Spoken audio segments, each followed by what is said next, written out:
The Galactic Council chamber shimmered with alien light, its vaulted ceiling arched high above rows of representatives from countless worlds. Holographic banners rippled with the insignias of species spanning 1,000 star systems. Each flicker a silent reminder of the fragile peace maintained by debate rather than war.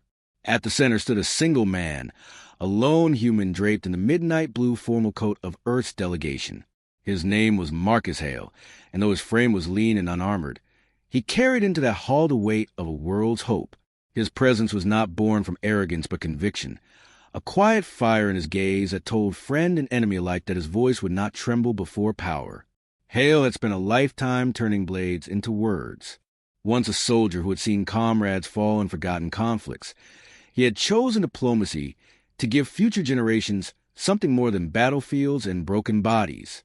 The scars on his hands were reminders that peace was never granted.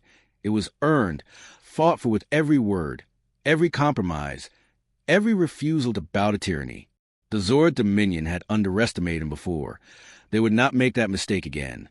Though it was precisely the humiliation that had brought them here now, before the Council, determined to crush the man who had embarrassed their empire with reason and courage. The chamber buzzed as his voice carried, calm yet piercing. He dismantled the Zorth argument with surgical precision, citing treaties, historical records, and testimonies of enslaved species they had brutalized. Every phrase was sharpened with undeniable truth. The representatives of smaller civilizations leaned forward, captivated. Even some of the larger empires shifted uneasily, acknowledging that the man's words were not mere rhetoric, but a mirror held to their collective failures. Each syllable ignited a ripple through the assembly. In that vast sea of alien eyes, humanity's envoy stood as a lighthouse, illuminating the arrogance of conquest. Kael Tor, the Zorth warlord who had come not to negotiate but to intimidate, sat rigid on his obsidian throne-shaped seat. The warlord's scale face twisted into a mask of contempt as Hale's speech continued to dismantle his carefully woven lies. His claws flexed, scraping faint gouges into the armrests. The Dominion had ruled through fear for centuries. Their power rested on belief that no one would dare to stand against them. And yet, here was a single human, fragile compared to their towering warriors, daring to challenge their supremacy not with weapons but with unyielding defiance. Hale's words rose toward their crescendo. The galaxy has suffered too long under the shadow of tyranny. The Dominion claims strength, but strength without justice is nothing more than cruelty. You enslave, you burn, you silence voices that dare to speak against you. But mark this moment well. The age of fear is ending. Earth may be young among the stars, but we will not kneel to butchers. His gaze met Kael Tor's directly, unwavering. You can kill a man, but you cannot kill the truth he carries. The chamber erupted in murmurs. Some representatives clapped their appendages against the railing in support. Others whispered nervously, unwilling to be seen choosing a side. For the first time in living memory, the Dominion was being openly condemned before the entire assembly. Kael Tor's lip curled in fury. The humiliation of having his empire exposed, his authority questioned by being so small, was unbearable. Rage boiled in his chest like a storm about to break. He had come prepared to endure words, to outmaneuver in politics where brute force was forbidden. But Hale's calm, piercing gaze struck him harder than any blade. In that instant, Kael Tor decided that diplomacy no longer mattered. With a sharp gesture, the warlord's guards moved. Armored titans with burning plasma halberds stormed across the chamber floor. Shock rippled through the crowd as rules of neutrality shattered in plain sight. Hale's aides tried to intervene, but were thrown aside effortlessly. The humans in the delegation screamed for the council to act, but no one dared move. The guards seized Hale, dragging him to the center of the chamber. He did not fight.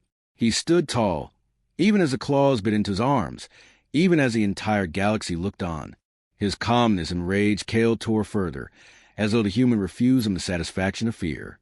Kael Tor rose, towering, his voice a venomous snarl. You speak of justice, little man? Then let your justice save you now. He gestured to his guards, who ignited their plasma weapons, their glowing heat casting cruel shadows across the chamber. The audience gasped. Some turned away. Others froze in horror. Hale's gaze remained steady, fixed not on Kael'Tor but on the countless species watching, many enslaved, many silent in their fear. His voice rang out one last time, clear and unbroken. Remember this moment. Remember who breaks their oaths. Earth will not forget, and Earth will not forgive. The fire engulfed him in an instant. Plasma flames roared, devouring his body. His silhouette etched in searing light against the council chamber walls. His scream never came, whether from defiance or because he refused to give them that victory. No one could tell. The silence after was deafening, broken only by the crackle of dissipating plasma. Where it stood, only ash remained. His final words lingered like a brand in the minds of all present. The Zorth warlord's sneer spread, believing he had silenced Earth's defiance forever. But the chamber did not cheer. Representatives sat in frozen silence, stunned by the atrocity committed before their eyes. Some wept openly. Others looked away, ashamed of their own cowardice. The council speaker trembled, but dared not condemn the Dominion. Kael'Tor returned to his seat, satisfied. Yet beneath the surface, something had shifted irreversibly. A spark had been lit, one that would not be smothered by fear. The humans gathered Hale's ashes in solemn silence, their faces set, their grief cold and sharp as steel. As they left the chamber, no one barred their way. No one spoke. No one dared to challenge what they knew had just been unleashed. The Dominion had shown the galaxy its true face, and in doing so, had sown the seeds of its own reckoning. The doors closed behind the Earth delegation. In the echo of silence, one truth remained clear. Words had been silenced, but fire was about to answer. The flight back to Earth was silent. Not a silence of peace, but of iron restraint. Each diplomat and aide buried beneath grief that had not yet found words. Marcus Hale's chair sat empty, his data pad still resting where he had placed them before addressing the council. No one dared move them. His final words replayed in the minds of all who had witnessed his burning, seared into memory like a wound. Some among the human delegation wept quietly. Others clenched their fists, their mourning already hardening into fury. They had seen the galaxy bow its head in shame, unwilling to act. Humanity could not afford the same cowardice. When the ship descended through the atmosphere, the capital of Earth waited in tense expectation. News of Hale's death had already spread, transmitted across relay networks faster than light. Every major city had broadcast his speech, his defiance, and the horrific execution that followed. Billions had watched helplessly as their envoy, no soldier, no aggressor, just a man armed with words, was turned into ash. The footage repeated endlessly on screens, his voice carrying across continents, his final words promising that Earth would not forgive. For the first time in centuries, humanity spoke with one voice, not fractured by borders or politics. Anger united them, sharper than steel. In the great chamber of the Global Assembly, the leaders of Earth convened. Generals, scientists, engineers, diplomats, and presidents from every nation filled the hall. At its center stood Helena Strauss, Secretary General of the Assembly, and now the figurehead of humanity's future. Her face was pale, but her eyes glowed with the same fire that Hale had carried into the council. She looked not like a politician burdened with compromise, but like a commander on the eve of war. "We all saw it," she began, her voice raw but unshaken. "Marcus Hale gave his life to show the galaxy the truth. The Dominion believe they can murder one man and break the will of 8 billion. They are wrong. Hale warned them that Earth would not forgive. It falls to us to make his words real." The chamber erupted in a storm of voices, some demanding immediate retaliation, others urging caution. Military commanders spoke of readiness. Earth's fleets were small compared to galactic empires, but formidable when concentrated. Engineers promised innovations that had been shelved, weapons untested but terrifying in theory. Economists warned of the risks of defying galactic trade networks, yet their warnings fell hollow against the image of Hale's ashes. Even the most pragmatic among them found their calculations bending under the weight of outrage. Helena let the storm rage until it spent itself. Then she raised her hand, and silence fell again. "We cannot match the Dominion in numbers. We cannot match them in territory. But we do not need to. They believe us weak because we are new to the stars. They do not know what humanity becomes when cornered, when pushed beyond mercy. We will not petition the Council for justice. We will not wait for allies who are too frightened to stand. We will act. Eyes turned toward Admiral Kaido Run, the commander of Earth's fledgling defense fleet. His voice carried the gravity of one who had been preparing for this very day. Operation Phoenix, he said, sliding a projection across the chamber. A star map flared to life above them, highlighting Dominion supply lines, shipyards, and key colonies. It was theoretical before. Now it becomes reality. We strike not at their strength, but their arteries. We will burn their fleets where they rest, cripple their trade, and turn their allies against them. Every ship, every soldier, every mind Earth can spare will be turned to this effort. The Dominion will learn fear. Debate lingered, but it no longer had conviction. The decision had already been made in the hearts of humanity. The moment Hale's body had been consumed by fire. The assembly voted, and for the first time in history, it was unanimous. Earth would rise not as a petitioner before the galaxy, but as a storm that answered injustice with fire of its own. Preparations began at once. Factories that had once built peaceful vessels shifted to war production. Students were recruited into research labs, racing to turn theories into weapons. Families volunteered resources, ships, and even their children, as though avenging Hale had become a sacred duty. Across the planet, old divisions vanished. Enemies embraced, borders blurred, and all that remained was the singular purpose of survival and retribution. Humanity had found its unifying fire in tragedy, and it blazed brighter than any empire had expected. Within weeks, the first of the Phoenix fleets was assembled. Sleek warships, bristling with rail cannons and plasma rays, lifted from Earth's dry docks like arrows loose at the sky.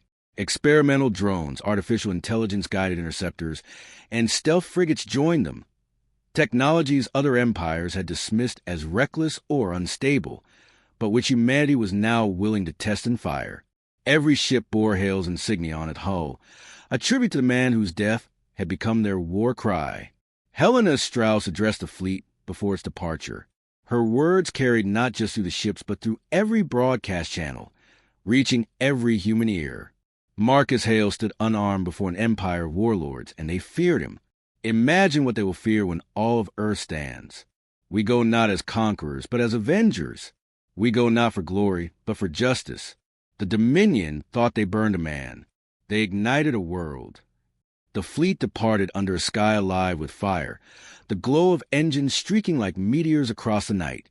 On Earth, billions watched, silent and resolute. They knew the path ahead was soaked in blood, that humanity's chance of survival was uncertain. Yet there was no hesitation. For the first time, Earth was not fractured by politics or petty disputes. They had a singular enemy, and their answer was unanimous. Enough was enough. Far across the stars, Kale Tor sat in his fortress palace, satisfied with his brutal victory. He had silenced a human with fire, proven the Dominion's dominance once more. Yet deep in the reaches of space, unknown to him, the ashes he had scattered were already becoming the storm that would descend upon his empire. Hale's death had not ended the struggle. It had only written the first line of Earth's declaration of war. The section ends here, but the tension points forward, toward the clash that will decide whether humanity is broken or whether it will reshape the galaxy with vengeance burning in its veins.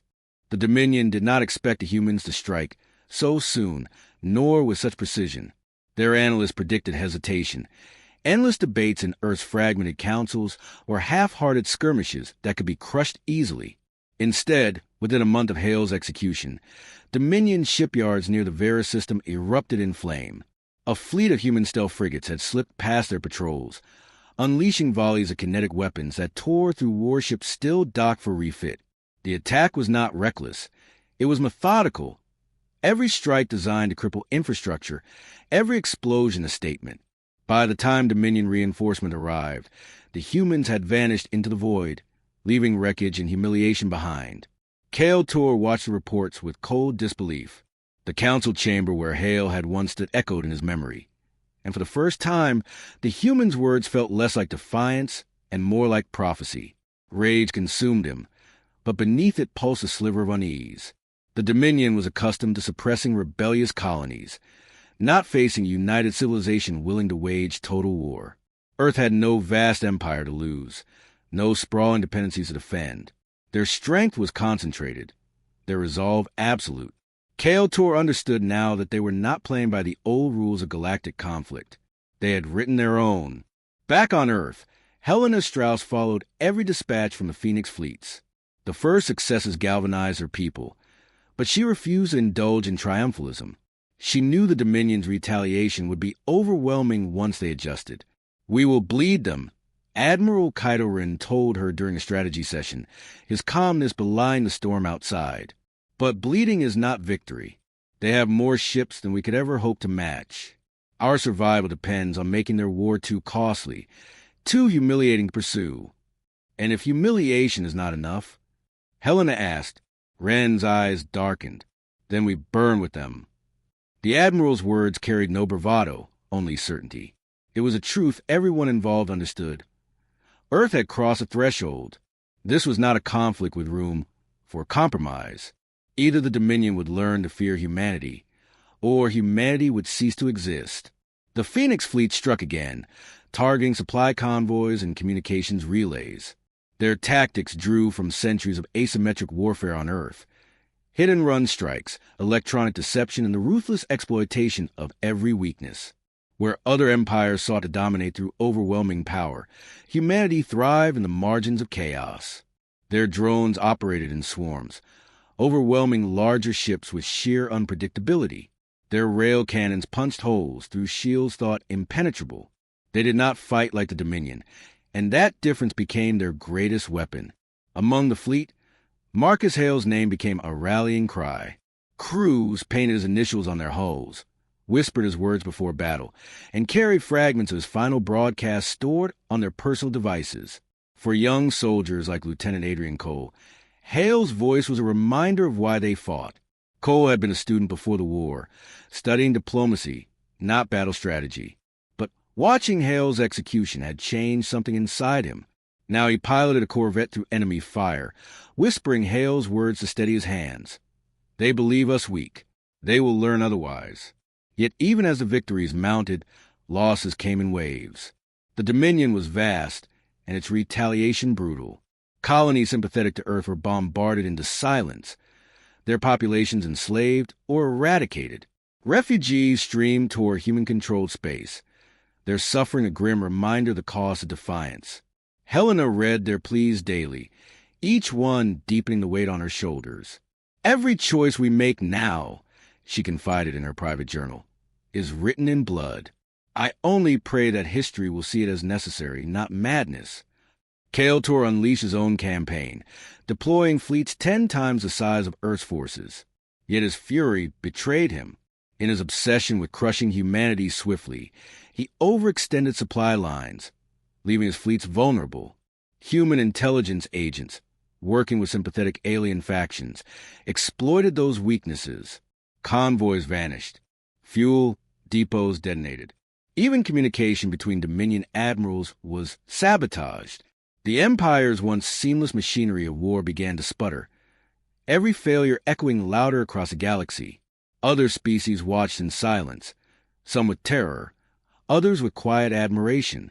The Council pretended neutrality, but whispers spread through its halls. Perhaps humanity could succeed where no one else had dared. Perhaps the Dominion was not invincible. Hale's martyrdom had planted a seed of doubt that now grew in the shadows of galactic politics. The conflict reached a crescendo at the Battle of Reiner's Belt. A Dominion fleet of 50 warships pursued a smaller human strike group into the asteroid field. By all calculations, Earth's forces should have been annihilated. Instead, the Phoenix fleet turned the battlefield into a trap. Mines hidden within asteroids detonated, splitting ships apart.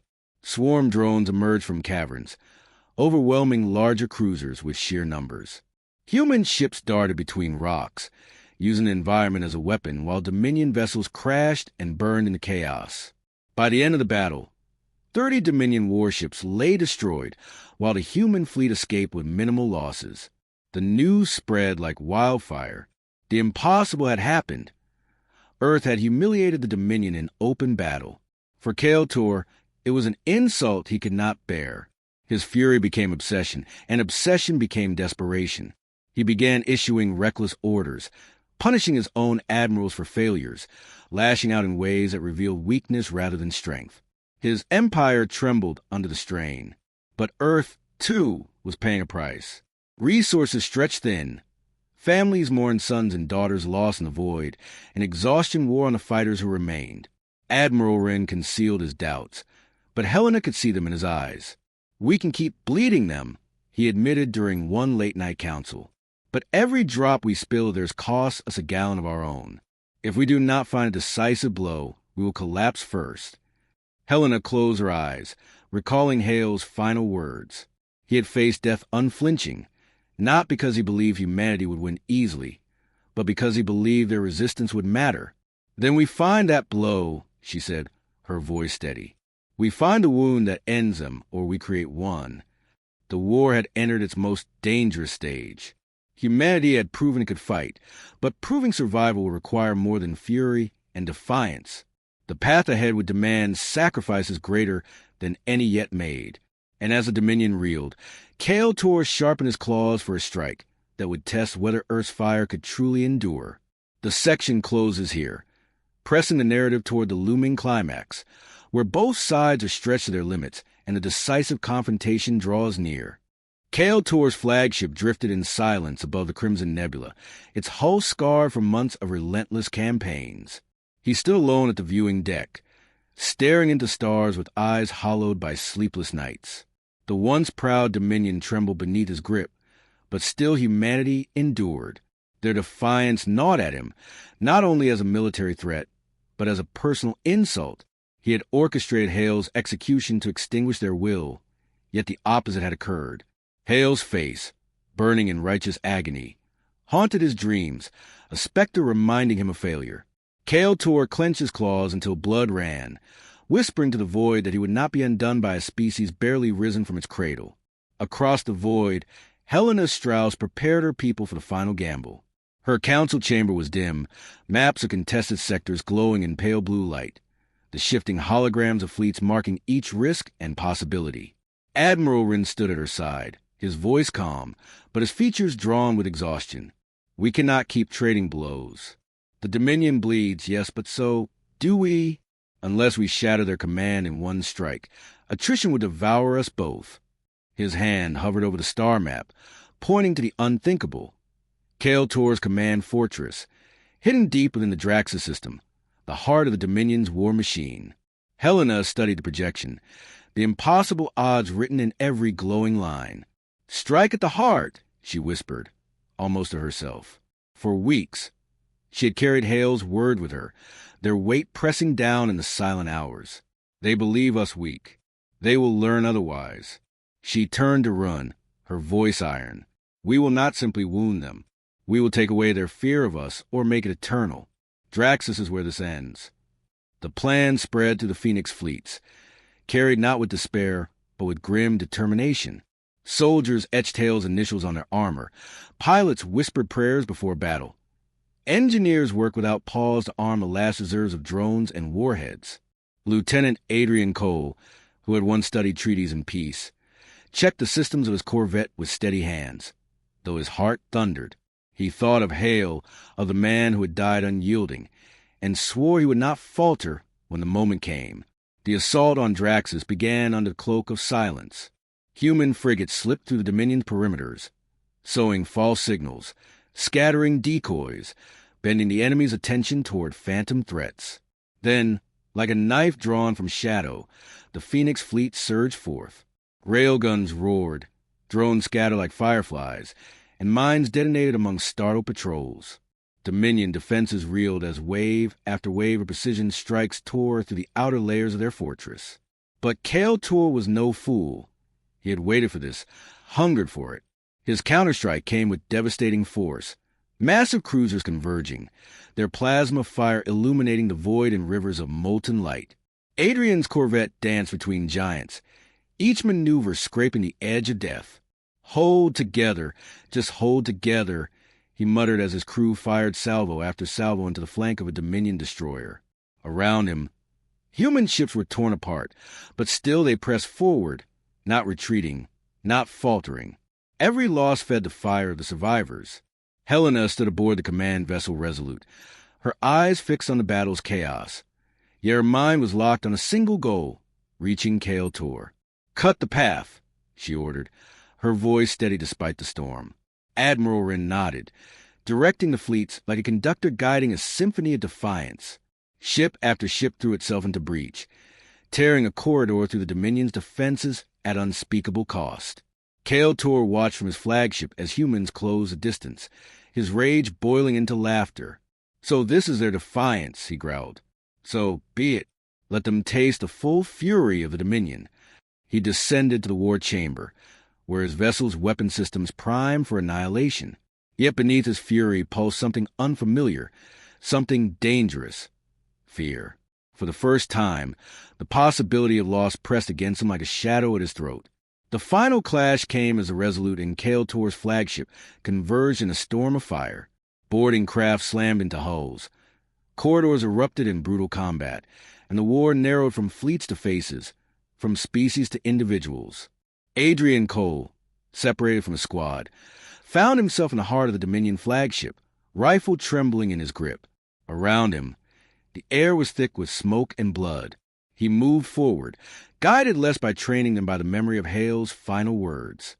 At the heart of the ship, Helena and Kale Tor met.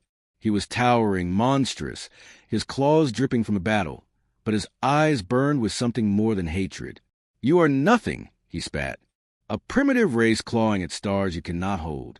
Did you think you could overthrow the Dominion?"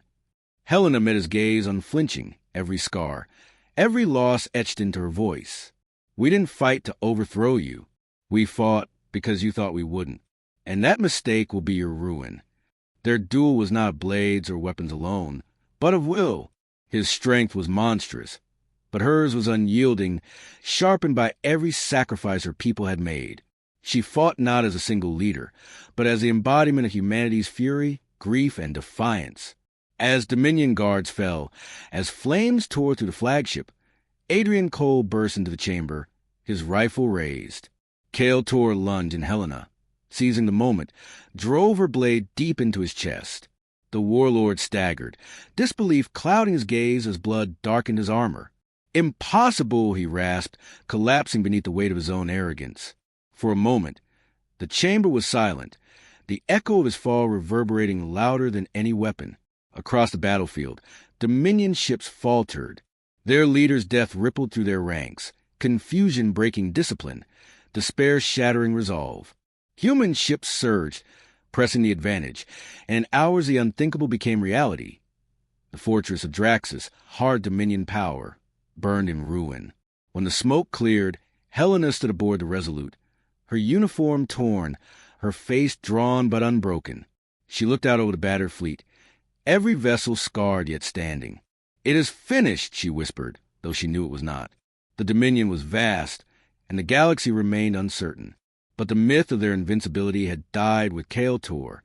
Humanity had not only survived, it had carved its place into the stars with fire and blood. Adrian Cole limped to her side, his rifle still in his grasp, his youth burned away in the crucible of war.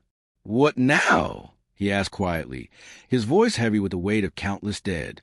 Helena gazed into the void, where wreckage drifted like silent graves. "Now," she said, her voice steady, "we make sure they never forget who we are and why we will never kneel." The galaxy would remember Hale, remember the fleets, remember Draxus. Humanity had risen from its cradle not to beg for mercy, but to demand respect. And through sacrifice, it had earned it. The war was not over, but the balance had shifted forever. Humanity, once dismissed as weak, now stood as a force the stars could no longer ignore.